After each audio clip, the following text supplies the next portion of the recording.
হৃদয়ের গোপন আসক্তি। আরিত্রিকা রায়। ভালোবাসা এক আশ্চর্য অনুভূতির নাম। কেউ একে আঁকড়ে ধরে পূর্ণতা পায়, আবার কেউ আজীবন অপেক্ষার প্রহরগুণের শূন্যতায় নাম লেখায়। পৃথিবীর অদ্ভুত নিয়মই একজনের প্রাপ্তির আনন্দ অন্য কারো অপ্রাপ্তির দীর্ঘশ্বাস হয়ে ফিরে আসে। তবুও এই কোলাহলময় পৃথিবীতে ভালোবাসা আজও শ্রেষ্ঠতম হয়ে টিকে আছে। হাজারো মানুষের ভিড়ে কেউ তার ভালোবাসাকে নিজের করে পায়, আর কেউ হয়তো দূর থেকে কেবল অন্যের হয়ে যাওয়ার দৃশ্যটুকু দেখে হাসিমুখে বিদায় জানায়। 12ই সেপ্টেম্বর 2025, হাওড়া স্টেশন, 2 নম্বর প্ল্যাটফর্ম। সময় বিকেল 5টা 30 মিনিট। প্ল্যাটফর্মের ব্যস্ততার মাঝে একটি দৃশ্য বারবার নজর কাড়ছিল। এক যুবক গভীর মমতায় পাশে দাঁড়িয়ে থাকা নারীটির শাড়ির আঁচল বরাবর ঠিক করে দিচ্ছিল, এবং জোরো বাতাসে অবাধ্য রেশমি চুলগুলো যখন কপালে এসে পড়ছিল, যুবকটি অতি স্বতঃস্ফূর্তে সেগুলো কানে গুঁজে দিচ্ছিল। তাদের চোখে মুখে লেগে থাকা সেই ভালোবাসা দূর থেকে স্পষ্ট বোঝা যাচ্ছিল। বেশ কিছুটা দূর থেকে মুগ্ধ চোখে দৃশ্যটি দেখছিল ঐশিকী। তার ঠোঁটের কোণে লেগেছিল এক চিলতে স্নিগ্ধ হাসি। ঠিক তখনই পাশে বসা আলভিরার কাছ থেকে একটা হালকা খোঁচা খেল সে। চমকে উঠে ঐশিকী বলে উঠল, "কি হয়েছে রে, খোঁচা দিচ্ছিস কেন?" কথাটা বলেই সে আবারও সেই দৃশ্যপটের দিকে মনোযোগ দিল। আলভিরা এবার কিছুটা বিরক্ত হয়েই বলল, "তোর যদি এসব দেখতে এতই ভালো লাগে, তবে ফোন বের করে একটা ফটো বা ভিডিও তুলে রাখিস না কেন?" ঐশিকীর এটা এক পুরনো অভ্যাস।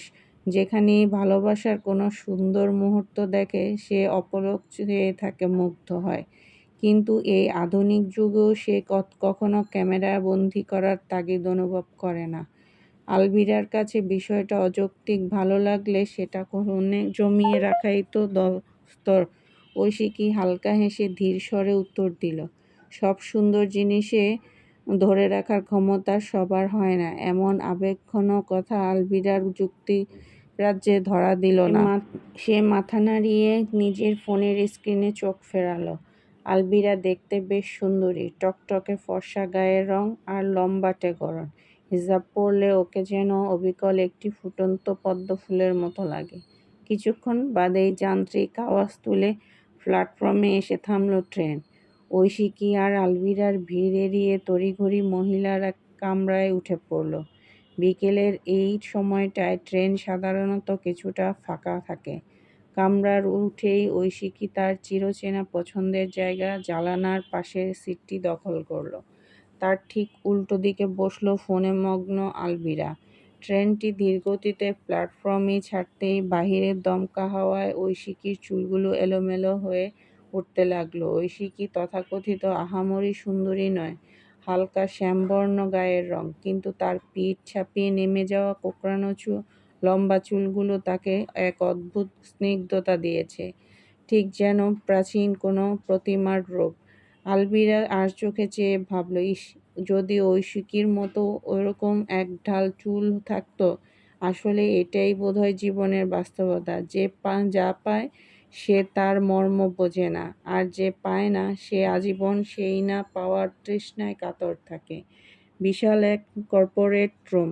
মেঝ থেকে সিলিং পর্যন্ত বিস্তৃত কাচের দেয়াল ভেদ করে বাহিরের ব্যস্ত শহরটাকে অনেকটা খেলনার মতো মনে হচ্ছে। সেই স্বচ্ছ কাচের সামনে পাথরের মূর্তির মতো দাঁড়িয়ে আছেন এক দীর্ঘদেহী পুরুষ। পরনে নিখুঁত কালো স্যুট প্যান্ট, 2 হাত প্যান্টের পকেটে গোঁজা। বাহিরের গগনচুম্বী অট্টালিকাগুলো দিকে তাকিয়ে থেকেও তিনি যেন গম্ভীর কোনো ভাবনায় ডুবে আছেন। হঠাৎ নীরবতা ভেঙে ঘরে প্রবেশ করলেন এক মধ্যবয়স্ক ব্যক্তি। বিনম্র সুরে ডাকলেন, "স্যার।" কাচের দেয়ালে নিজের প্রতিবিম্বের দিকে তাকিয়ে থেকেই গম্ভীর কণ্ঠে প্রশ্ন ছুড়লেন যুবকটি। "Any updates?" আগন্তুক ব্যক্তির হাতে একটি ট্যাব। তিনি সংক্ষেপে স্পষ্ট স্বরে বললেন, "স্যার, কোড 53421।" টুকরো তথ্যটুকু দিয়েই তিনি নিঃশব্দে ঘর থেকে বেরিয়ে যেতেই যুবকটি ধীরে ধীরে পকেট থেকে হাত বের করে ঘুরে দাঁড়ালেন। তার সৌন্দর্যে এক ধরনের স্নিগ্ধতা আছে। ফর্সা গায়ের রং, পেশিবহুল শরীর, কালো স্যুটে তাকে বেশ দাপুটে দেখাচ্ছে। তবে সবচেয়ে রহস্যময় তার চোখ জোড়া। খয়েরি আর নীলের এক অদ্ভুত মিশ্রণ সেই মণি দুটিতে। তিনি ধীর পায়ে এসে নিজের লেদার চেয়ারটিতে হেলান দিয়ে বসে ফোনটা হাতে নিয়ে স্ক্রিনের দিকে তাকাতে তার কঠোর চেহারা কিছুটা নমনীয় হলো। ফোনের স্ক্রিনে জ্বলজ্বল করছে একজোড়া নিবিড় কাজল মাখা চোখের ছবি। তিনি অপলক দৃষ্টিতে সেই চোখের দিকে তাকিয়ে খুবই প্রিয় স্বরে বললেন, "you are mine fairly, whether you like it or not." কথাটা শেষ করেই তিনি ফোনের স্ক্রিনে ভেসে থাকা মায়াবী চোখের ওপর নিজের ওষ্ঠাদ্বয় দুটো ছোঁয়ালেন। ধকধক শব্দে ট্রেন এসে থামল প্ল্যাটফর্মে। ট্রেনের কামরা থেকে একে একে নেমে এলো ঐশিকী আর আলভিরা। স্টেশন থেকে বেরিয়ে দুজনে একসাথেই হাঁটা শুরু করলো। কলেজ থেকে ঢিলছোড়া দূরত্বে হওয়ায় তারা দুজনে মিলে একটি অ্যাপার্টমেন্ট ভাড়া নিয়েছে। অ্যাপার্টমেন্ট প্রবেশ করেই ঐশিকী অভ্যাসবশত সদর দরজাটা ভালো করে লক করে দিল। ফ্ল্যাটটি খুব একটা বড় নয়, দুটো শোবার ঘর, লাগোয়া বাথরুম, রান্নাঘর আর ঘরের সাথে ঝুল বারান্দা। তবে ছোট হলেও দুজনের থাকার জন্য একেবারে আদর্শ আর বেশ গোছানো। ভেতরে ঢুকে নিজের রুমে ঢুকেই ব্যাগ আর ফোনটা বিছানায় রেখে সোজা বাথরুমে ঢুকে ফ্রেশ হতে, সারাদিনের ক্লান্তি ধুয়ে ফেলতে বেশ কিছুক্ষণ শাওয়ারের নিচে দাঁড়িয়ে রইল। বাথরুম থেকে যখন বেরোলো তখন তার পরনে একটা সুতি ফ্রক। বাড়িতে থাকলে ফ্রক পরতেই মেয়েটা সবচেয়ে বেশি আরাম পায়। আয়নার সামনে দাঁড়িয়ে চুলগুলো ভালো করে আঁচড়ে নিয়ে সে এগিয়ে গেল ঘরের এক কোণে সাজানো ছোট্ট ঠাকুর আসনটার দিকে। ভক্তি ভরে প্রদীপ আর ধূপকাঠি জ্বালিয়ে ঠাকুরের সামনে প্রণাম সারল। এরপর বিছানা বসে সেই না ফোনটা হাতে নিয়েছে, ঠিক তখনই ঘরে ঢুকে এলো আলভিরা। ওর হাতে একটা জায়নামাজ। আলভিরা নিজের ঘর থেকে সত্ত্বেও বেশিরভাগ সময় ঐশিকীর রুমেই কাটায়। সে মেঝেতে সযত্নে জায়নামাজটা পেতে দিয়ে কিবলামুখী হয়ে নামাজে দাঁড়িয়ে গেল। ঐশিকী বিছানায় অলস ভঙ্গিতে বসে শান্ত চোখে বান্ধবীর নামাজ পড়া দেখতে লাগলো। এই দৃশ্যটার মধ্যে এক অদ্ভুত নীরব শান্তি লুকিয়ে আছে। নামাজ শেষ করে মোনাজাত সেরে আলভিরা হাতের ইশারায় ঐশিকীকে কাছে ডাকল। ঐশিকী একটু ঝুঁকে ওর মুখের সামনে আসতে আলভিরা পরম মমতায় দুহাত দিয়ে ওর মুখটা ছুঁয়ে দিল। ঠোঁটের কোণে সূরা আউড়ে আলতো করে ফু দিয়ে দিল, "আল্লাহ তোকে সব বিপদ আপদ থেকে দূরে রাখুক রে।" মনে মনে আলভিরা এই দোয়াই করল। এটা ওদের দুজনের রোজকারের এক অলিখিত নিয়ম। এরপর দুজনে মিলে রান্নাঘর থেকে রাতের খাবার খেয়ে নিয়ে বিছানায় চলে এলো। দুটো আলাদা ঘর থাকলেও রাতে ঘুমানোর সময় দুজনে ঐশিকীর এক বিছানাতেই শোয়। আলভিরা শুয়ে শুয়ে নিজের ফোনের স্ক্রিনে মুখ গুজল। ঐশিকী উঠে গিয়ে ঘরের মূল আলোটা নিভিয়ে জিরোয়েটের মৃদু আলোটা জ্বেলে দিয়ে বিছানার ফিরে এসে ও ফোনটা হাতে নিল। সারাদিন পড়াশোনা আর কলেজের চাপে ফোনটা ছোঁয়াও হয়নি। সোশ্যাল মিডিয়ায় ঐশিকীর আনাগোনা নামমাত্র। কোনো ছবি বা পোস্ট কিছুই নেই তার প্রোফাইলে, শুধু ইনস্টাগ্রাম অ্যাকাউন্টটাই যা একটু ব্যবহার করে। কিন্তু আজ ইনস্টাগ্রামটা খুলতে স্ক্রিনে একটা লাল নোটিফিকেশন জ্বলজ্বল করে উঠল। নোটিফিকেশনে লেখা, "someone else is trying to detect this account." কেউ একজন এই অ্যাকাউন্টটি ট্র্যাক করার চেষ্টা করছে।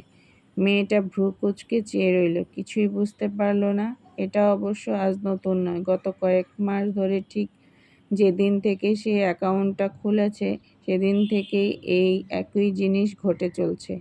তবে ঐশিকী বিষয়টাকে হ্যাকিংয়ের সাধারণ কোনো সমস্যা ভেবে আর বেশি মাথা ঘামালো না।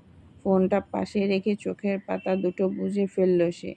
কিছুক্ষণের মধ্যে ক্লান্তি ভুলে সে তলিয়ে গেল গভীর ঘুমের রেশে। একটি ছিমছাম দোতলা বাড়ি। দুপুরে চারিদিকে নীরবতা ভেঙে বাড়ির ভেতর থেকে একটা মিষ্টি গোলমেলে আওয়াজ আসছিল। একটা ছোট মেয়ে বেশ চড়া গলায় ডাকতে ডাকতে এগিয়ে আসছে, "মা, ও মা, পাপা কখন আসবে গো?" কথাটা বলতে বলতেই ছোট মেয়ে ঐশী তরতরিয়ে তার মায়ের ঘরে ঢুকে পড়ল। ঘরে পা রাখতেই সে দেখল তার মা বিছানায় শান্ত হয়ে বসে আছেন। মায়ের কোলে পরম যত্নে শুয়ে আছে তার 5 মাস বয়সী ছোট্ট বোনটি। মা গভীর মমতায় ছোট বোনকে বুকের দুধ খাওয়াচ্ছেন। ঐশীকে অমন ছটফট করতে দেখে মা হালকা হেসে নরম গলায় বললেন, ঐশী, একটু শান্ত হ মা। তোর পাপা তো বললো আর একটু পরেই চলে আসবে। ঐশী মায়ের কথায় আশ্বস্ত হয়ে এক লাফে বিছানায় উঠে বসল। তারপর আলতো করে ঝুঁকে মায়ের কোল থেকে থাকা ছোট্ট বোনটার কপালে একটা আদুরে চুমু খেলো। ওর দুটো তখন আনন্দে চকচক করছে। সে দারুণ উত্তেজিত হয়ে উঠল, পাপা এলেই কিন্তু আজ আমরা পুজোর কেনাকাটা করতে যাব, আর বুনুর জন্যও আমি অনেক অনেক জামা কিনবো। মেয়ের এমন পাকা পাকা আর ভালোবাসার ভরা কথা শুনে মায়ের ঠোঁটের কোণে একটা ম্লান কিন্তু তৃপ্তির হাসি ফুটে উঠল। তিনি ঐশীর মাথায় হাত বুলিয়ে আদর করে বললেন, আচ্ছা বেশ, তাই হবে। পাপা আসুক আগে। ঠিক সেই মুহূর্তে ঘরের নিস্তব্ধতা ভেঙে তীব্র আওয়াজে বেজে উঠল বাড়ির কলিং বেল। পাপা এসেছে ভেবে ঐশী আর এক সেকেন্ডও অপেক্ষা করল না। বিছানা থেকে এক লাফে নেমে সেই সদর দরজার দিকে দৌড় লাগায়। পেছন থেকে মা কিছুটা চিন্তিত গলায় চেঁচিয়ে উঠলেন, আরে ঐশী, আস্তে যা মা, পড়ে যাবি তো। কিন্তু আনন্দের অতিশয্যে মায়ের বারণ ঐশীর কানে পৌঁছালোই না। সে এক ছুটে গিয়ে সদর দরজা হ্যাঁচকা টানে খুলে দিল। ভেবেছিল দরজা খুলেই পাপার সেই চেনা চওড়া হাসিটা দেখতে পাবে, পাপা ওকে কোলে তুলে নেবে। কিন্তু দরজা খুলতেই ঐশীর চোখের সামনে চেনা পৃথিবীটা যেন ওলটপালট হয়ে গেল। বাহিরে পাপা দাঁড়িয়ে নেই, বরং দুজন অচেনা লোক একটা স্ট্রেচার কাঁধে নিয়ে ভেতরে ঢুকলো। ঐশীকে কিছু বলার সুযোগ না দিয়ে তারা স্ট্রেচারে থাকা দেহটি ওদের বাসার ঘরের মেঝের ওপর নামিয়ে রাখলো। ৯-১০ বছরের ছোট্ট মেয়েটার মাথায় এখন কিছুই ঢুকছে না। বুকের ভেতরটা কেমন যেন অজানা আশঙ্কায় টিপটিপ করতে লাগলো। সে বড় বড় চোখ করে লোক দুটোর দিকে তাকিয়ে কম্পিত গলায় জিজ্ঞেস করলো, ও কাকু, তোমরা কারা? আর আর এটা কাকে নিয়ে এসেছো তোমরা? লোক দুটো কোনো উত্তর না দিয়ে এক অদ্ভুত নিথর নীরবতায় বজায় রেখে তারা যেভাবে এসেছিল সেভাবেই দ্রুত পায়ে বাড়ি থেকে বেরিয়ে গেল। বসার ঘরে তখন শুধু পড়ে রইল সাদা কাপড়ে ঢাকা এক অবয়ব। ঐশীর পা দুটো যেন মেঝের সাথে আটকে গেছে। সে ধীর পায়ে অত্যন্ত ভয়ে ভয়ে মেঝের ওপর রাখা সেই মানুষটার দিকে এগিয়ে গেল। বুকটা কেঁপে কেঁপে উঠছে। সে হাঁটু গেড়ে বসল। তারপর কাঁপতে থাকা ছোট হাত দুটো বাড়িয়ে সাদা চাদরটা আস্তে করে মুখের ওপর থেকে সরালো। চাদরটা সরানোর সাথে সাথে ঐশীর সারা শরীর হিম হয়ে গেল। চোখের জল বাদ মানল না। ভীতি আর এক অলহমায় সব হারিয়ে ফেলার তীব্র কষ্টে তার চোখ দুটো লোনা জলে ভরে উঠল। পাপা! এক তীব্র আর্তনাদ করে ধরফর করে বিছানায় উঠে বসল ঐশীকে। তখন সকাল ৬টা। ভোরের হালকা নরম আলোয় জানালার কাচ গলে সবেমাত্র ঘরের ভেতরে এসে পড়েছে। কিন্তু সেই স্নিগ্ধ সকালের আলো ঐশীর মনের ভেতর জমে থাকা অন্ধকার দূর করতে পারল না। ঐশীর অমন বুকফাটা চিৎকার শুনে পাশে ঘুমিয়ে থাকা আলভির ঘুমটা এক নিমেষে ভেঙে গেল। সে ধরফর করে উঠে বসে পরম মমতায় ঐশীর কাঁধে হাত রাখল। আলতো করে হাত বুলিয়ে শান্ত গলায় বলল, ঐশী, শান্ত হ। ওটা একটা স্বপ্ন ছিল, শুধু একটা খারাপ স্বপ্ন। ঐশীর দু চোখ বেয়ে তখন নোনা জল গড়িয়ে পড়েছে। বুকের ভেতরটা তীব্র ভয়ে আর কষ্টে দুলছে। নিঃশ্বাস ওঠানামা করছে দ্রুত গতিতে। এই দুঃস্বপ্ন ওর জীবনে প্রথম নয়। বিগত কয়েক বছর ধরে এই একই দৃশ্য, এই একই আতঙ্ক বারবার ওর ঘুমের ঘোরে হানা দেয়। আলভিরার চেনা হাতের স্পর্শ পেতে ঐশী আর নিজেকে ধরে রাখতে না পেরে আলভিরাকে শক্ত করে জড়িয়ে ধরে হাউমাউ করে কেঁদে উঠল। আলভিরা কোনো প্রশ্ন করল না, শুধু পরম শান্তিতে ওর পিঠে হাত বুলিয়ে দিতে লাগলো। ঐশী বান্ধবীর বুকে মুখ গুজে কাঁদতে কাঁদতে অস্পষ্ট স্বরে বিড়বিড় করে বলতে লাগলো, আমার পাপা, আমার পাপাকে ওরা। আলভিরা স্তব্ধ হয়ে রইল। সে কোনো সান্ত্বনার বাণী শোনালো না, কারণ সে জানে এই মুহূর্তে কোনো কথাই ঐশীর ভেতরের এই ঝড় থামাতে পারবে না। কিছুক্ষণের জন্য ঘরটায় শুধু ঐশীর কান্নার শব্দ আর ঘড়ির টিকটিক আওয়াজটাই রয়ে গেল। বেশ কিছুক্ষণ কেটে যাওয়ার পর ঐশী একটু শান্ত হতে তার কান্নার বেগ কমে এলো। আলবিরা সযত্নে মেয়েটার কপালে লেপ্টে থাকা চুলগুলো সরিয়ে দিয়ে কোমল স্বরে বলল, নে, এবার চোখ মুখ ধুয়ে তৈরি হয়ে নে। আমি রান্নাঘরে গিয়ে ঝটপট খাবারটা বানিয়ে নিচ্ছি, তারপর দুজনে একসাথে কলেজে বেরোবো।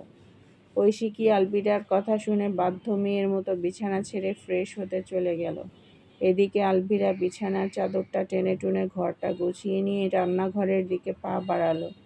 নিয়মটা এমনই, যেদিন সকালে ঐশিকীকে এভাবে অতীতের ট্রমা ভেঙে পড়ে, সেদিন আলবিরা মুখ ফুটে কিছু না বলেই সমস্ত দায়িত্ব নিজের কাঁধে তুলে নেয়।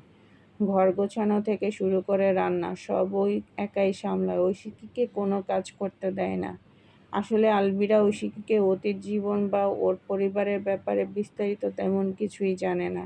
শুধু জানে মেয়েটার ভেতরের ক্ষতটা খুব গভীর। কে জানে ওই হাসি খুশি মেয়েটার জীবনের পাতায় আর কত গোপন কষ্ট আর রহস্য লুকিয়ে আছে। চলবে ইনশাল্লাহ।